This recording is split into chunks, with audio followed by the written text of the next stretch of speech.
9 বছরেও শেষ হয়নি চাঁদপুরের হাইমচের শিশু মারজান ধর্ষণ ও হত্যা মামলার বিচার কাজ। উল্টো জামিনে বেরিয়ে হুমকি দিচ্ছে 4 আসামি। এতে নিরাপত্তাহীনতায় দিন কাটছে ভুক্তভোগীর পরিবারের। রাষ্ট্রপক্ষের আইনজীবী বলছেন, আলোচিত এই মামলাটি রায় ঘোষণা হবে এই বছরেই।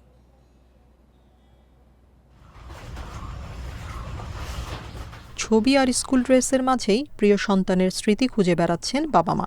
বেঁচে থাকলে এখন মারজানার বয়স হতো 18 বছর। 2017 সালের 22 ডিসেম্বর ধর্ষণের পর হত্যা করা হয় চাঁদপুরের হাইমচরের 3য় শ্রেণীর শিক্ষার্থী মারজানাকে। 2.5 বছর পর প্রধান আসামি নান্নু মিয়াকে গ্রেপ্তার করে গোয়েন্দা পুলিশ। তার দেয়া তথ্যে গ্রেপ্তার হয় আরও 3 জন। তবে 24-এর 5 আগস্টের পর 4 আসামি জামিনে বেরিয়ে হুমকি দিচ্ছে শিশুটির পরিবারকে।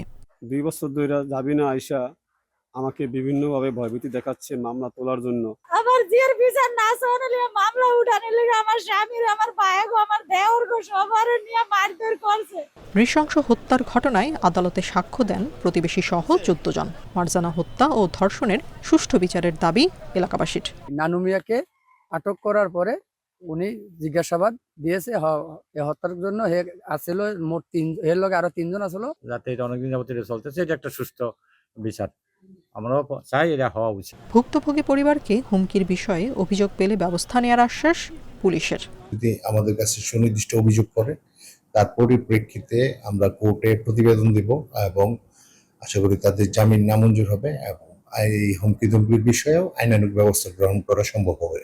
সাক্ষী হাজির করা সহ নানা কারণে দীর্ঘসূত্রতার কারণে সময় লাগলেও শিগগিরই রায়ের আশা রাষ্ট্রপক্ষের আইনজীবীর। সাক্ষীদের ওয়ারেন্ট, নন বেলেবল ওয়ারেন্ট হয়েছে, পুলিশ আনতে দেরি হয়েছে, সাক্ষী আসছে, বাদী ব্যক্তি অনেক সাক্ষী হয়েছে। ইনশাল্লাহ আমরা খুব সহসাই এই মামলার হয়তো রায় ঘোষণা হবে, বেশি দিন দেরি হবে না।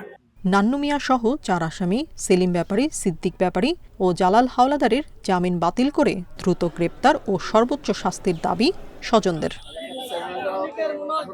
Independent news.